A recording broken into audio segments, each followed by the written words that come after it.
So now we're going to address the why. Why do Steph and I stick our heads, put our heads there above the parapet and shout to the world about the curiosity approach? Because when we did, everything happened very quickly, didn't we, Steph? But we had sat down and we had thought about what was happening for our children. And we're just going to share with you a few images here for you to look at and reflect about education.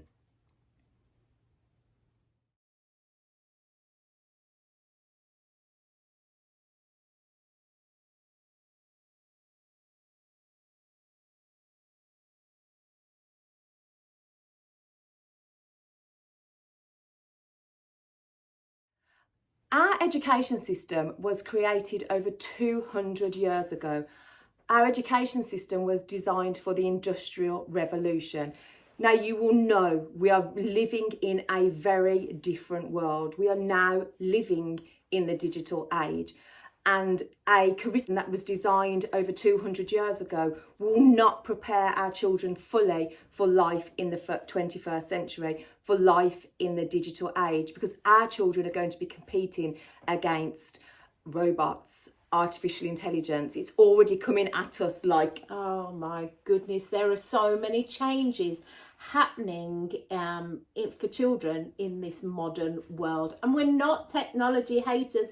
We love technology. We're sharing with you on technology today. But we've got to get children ready and prepared for modern life and giving them the skills necessary to compete against artificial intelligence, for creativity, imagination, communication, conversation, all those things that are within us, innate within us, that computers just don't have. We have to keep ourselves and our children as human as we can, and all those lifelong skills of empathy and self-regulation and attention, they all have to be nurtured in slow time, not this fast pace of life that happens to us all now. Here's a video of Jack Ma speaking at the World Economic Forum, and this is pre-pandemic.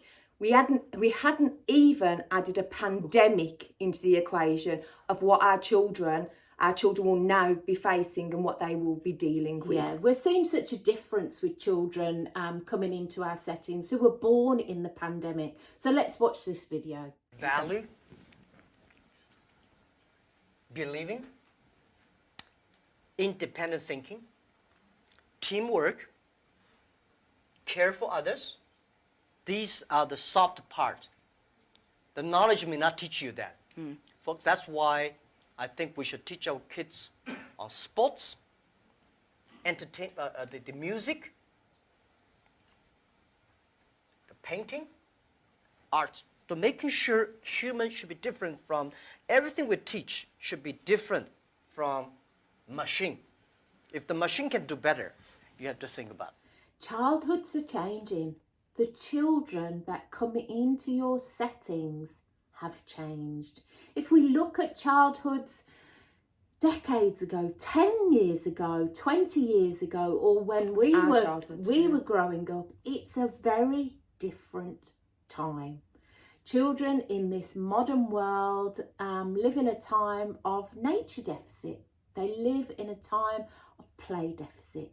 They live in an era of technology where they are addicted, let's face it, harsh words, but they are becoming addicted to technology. Children are becoming zoned out, tunnel vision.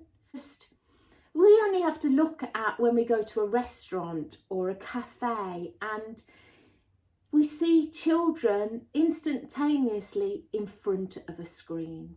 Lack of opportunity for conversation and connection with their family and their friends. Children's brains are being rewired by the amount of screen time, apps and technology that is in this world. So we have to do something different. We have to go back to a time where it was old-fashioned play. The scales have been tipped and we need to recognise and do something more for our our children. As you know, as early years educators, the first years of life are so imperative. The first 1,000 days are the most important. They are fundamental for further learning and development. All the academic stuff. Children will be at school for 18, 20 years in higher education.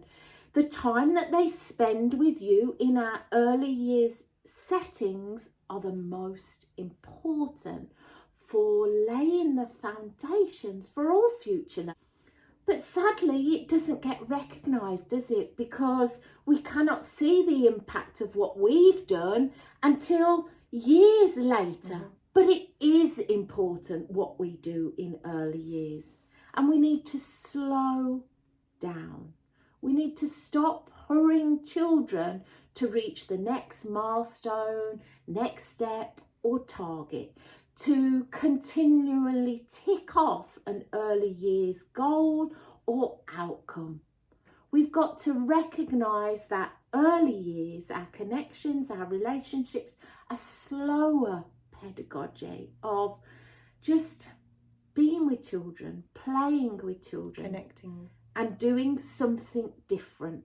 If we're going to always do what we've always done, we're going to get what we've always got.